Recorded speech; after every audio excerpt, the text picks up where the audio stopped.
Hey, welcome back to Gold Scratch. So one more video about Blakely's 340 because when we did publish the last video about it, lots of interest. I got lots of new interest from Mopar guys and some controversy. I think it's like 200 comments or something like that. So, and I did try to address as many as I could, but lots of good knowledge and good information. And based on those comments, guys pointed out, you didn't mention this, you didn't mention that. Here's other things that the 340 is better than the 350 Chev. So I created another set of lines on my spreadsheet. I will put a full page view of that at the very end of the video. Things like rod to stroke ratio. The Chev has cast pistons, the Dodge had forged pistons, forged crankshaft, floating pins, a bunch of stuff like that they pointed out that I didn't mention before. And to be fair, I'm comparing a Dodge 340 to a Chev 350 300 horse version.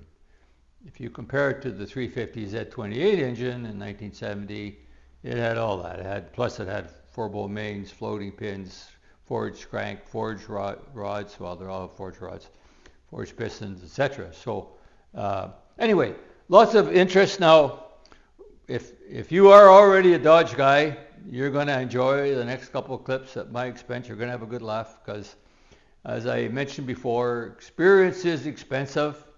And so no harm was done, but I spent a lot of time figuring out what was going on. So Alec and I made a few clips actually a while ago. You'll see they're made at different times.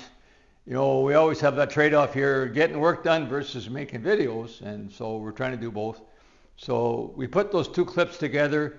This is just kind of an introduction. We got the extra information we're going to put at the end. They're going to show you one more thing in addition to the stuff that I mentioned. Some of the guys commented, what the heck was that with the Dodge with the 59-degree valve lifter angle? So I'm going to take the intake manifold off so you can have a look for yourself, if Alec wants to come in here. So typically on the Chevrolet, you have a 90-degree block, so the lifters are at 45 degrees into the heads. So what Dodge did is use a lifter angle of 59 degrees instead of 45. And you can see the way the lifter goes into the push rod, it's not aligned, it's got an angle. So the question is that a good thing or a bad thing? Now, some guys say, well, you're wasting a lot of lift. Well, you aren't, because if you buy a cam that's got a 1/2 inch lift, you're going to get a 1/2 inch lift. And with a 1.5 rocker, you need your valve lifter to move in that direction by 0.333 of an inch.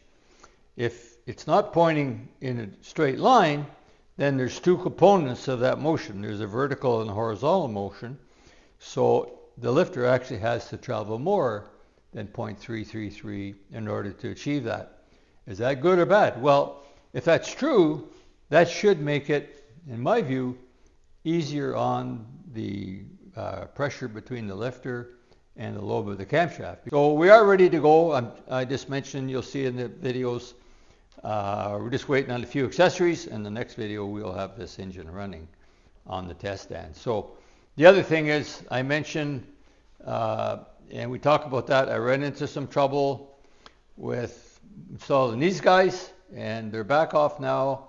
This is a nice roller rocker. It's a nice system, nice roller tip rocker system with shaft rockers with bushings.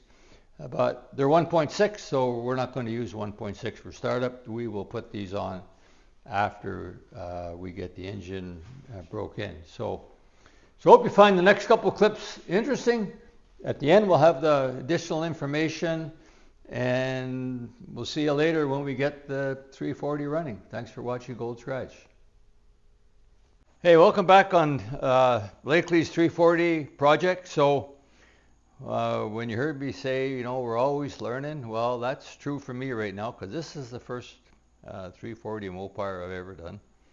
First Mopar I've ever done in terms of a complete rebuild. And so a lot of stuff in the bottom end is the same, very similar anyways.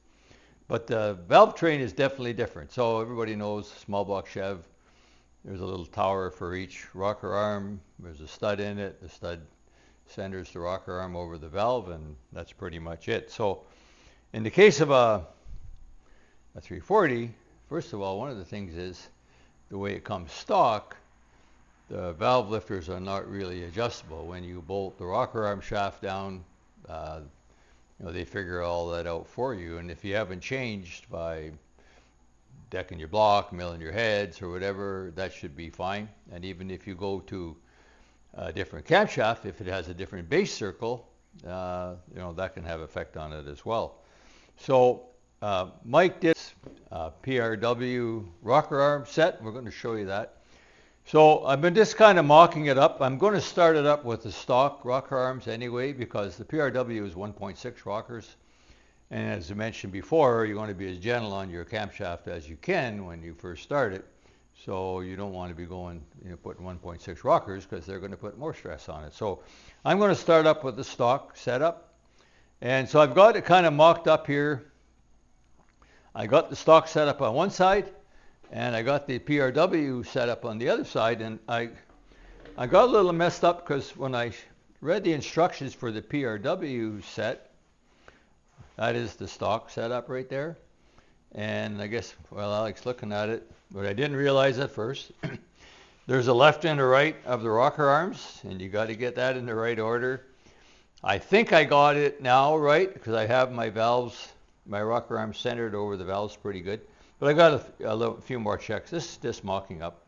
Got a few more checks to do, but I'm pretty sure that's the way that's going to end up going. But when I went to put the PRW system in, very nice roller, rocker arms, and of course these, the trunnion is on a shaft as well, but it's got a bronze liner in it, so it's definitely a nicer setup than the stock setup. And they come with, adjustable rocker arms and a roller tips, of course.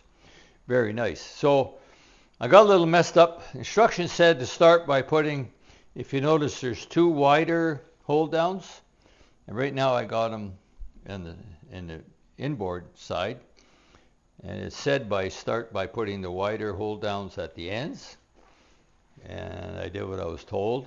I put it together the way, read the instructions, but sometimes be careful. Sometimes the instructions can get you in trouble too. So I did install it that way, and I couldn't get the rocker arms to center over the valves properly. So when I look back when I did the stock system, the wider hold downs don't go at the ends, they go inboard, one set from the ends. So I came back and took this back off, put it back on, and it's all coming off before I even start the engine anyway. I'm just mocking it up. So when I put these wider ones at the ends, I cannot get the rocker arm to center on the valve, and that's not good. You want, these are roller rockers, so you want that roller to be 100% touching the tip of the valve. And so we're going to go with that setup. It looks like I got that right. I got some more homework to do. But the other thing, Mike also bought some aftermarket push rods, and the push rods were the same length but bigger diameter. So the other problem that you get into, if you want to come in there, Alec, I'll kind of point to it. There's guides in the heads, and there's a typical, you can see the push rod coming through, called push rod guides. So when I had the aftermarket push rods on, they were actually rubbing on the guides. So if you're going to use those the way they are, you're probably going to have to open those guide holes up a little bit. So once again, these push rods are a little less, I forget the exact dimensions, maybe I'll put them in the text, I can show you there. The other thing is, even picking a valve that's not on the, off the lobe, I got a little bit of clearance there, but I actually got a little bit of preload. So as you notice, the rocker arm adjusters are backed off 100%, and yet I still cannot generate a clearance. What does that mean? I'm probably going to need shorter push rods. The original push rods would have been designed to preload 30 thousandths or so, push the lifter down 30 thousandths, And the way these ones are with this length, once again, I have no adjustability whatsoever. So got to do some more work on it. I'm learning. I got some homework to do, and we'll get it figured out, and we'll get back to you when we get to the next step. Thanks for watching Gold's Garage. Hey, welcome to Gold's Garage. So we're back with Blakely's 340. On the previous video, I just had the short block together, and I was just going to put the heads on it. So that's all done. Basically, it's together. Some of the things are just kind of mocked up. I'm waiting on Mike to bring me. We need accessories. I need a bell housing to install the starter, etc. So in the next video, I'll have this running on my test stand. And it goes to the dyno on October the 11th, which is only less than about 3 weeks away. So the point of this video is, I guess my point is, I don't think of myself as a rookie, but when it comes to Dodge 340s, I guess I am. So I made a rookie mistake. I'm going to fess up. I'm pretty sure if you're a Dodge expert, you're going to have a good laugh, and that's okay. I don't mind.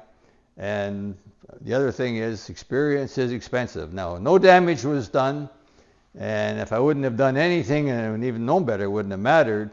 But I wasted a lot of time till I got it figured out, because I wanted to see oil coming up to the rocker arms. And we're going to show you that. We're going to prime the oil pump for you.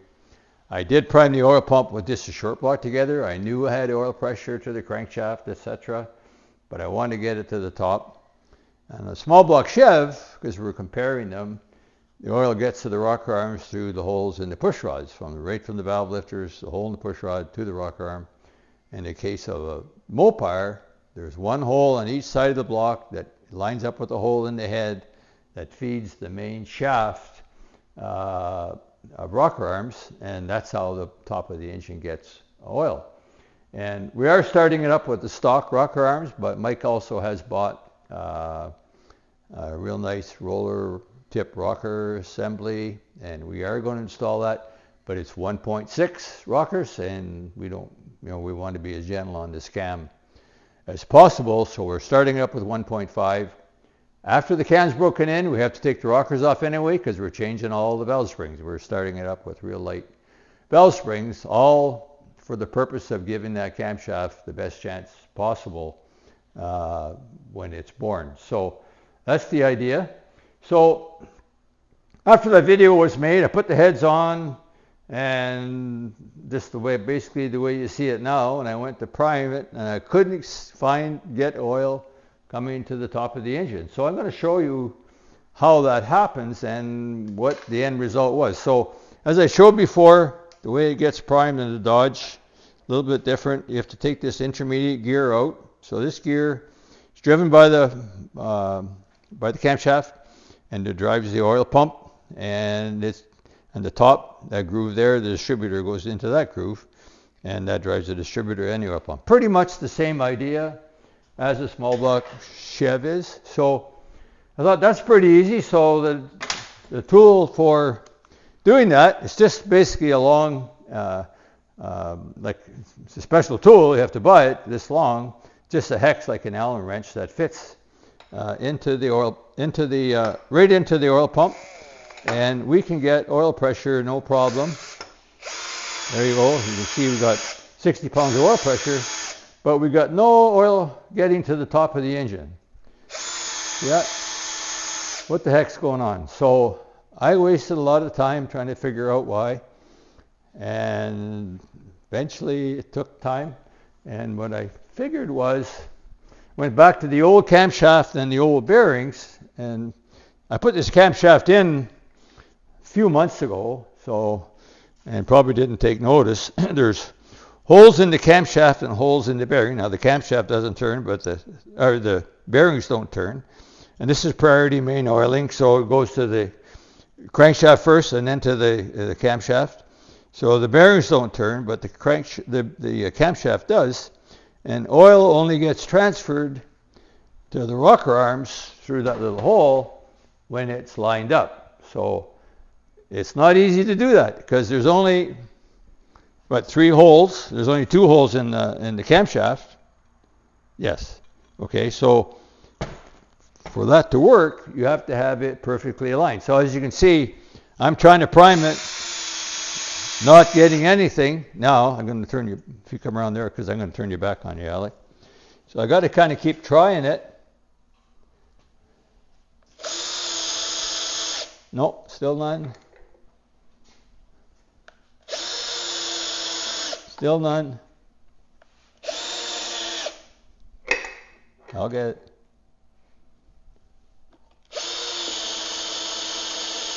Still none. Those holes have to be perfectly lined up, and when the oil comes, it will come. Yeah, you can do that, Alex. You don't mind? I'll keep turning it. Yeah, pull it down. Yeah.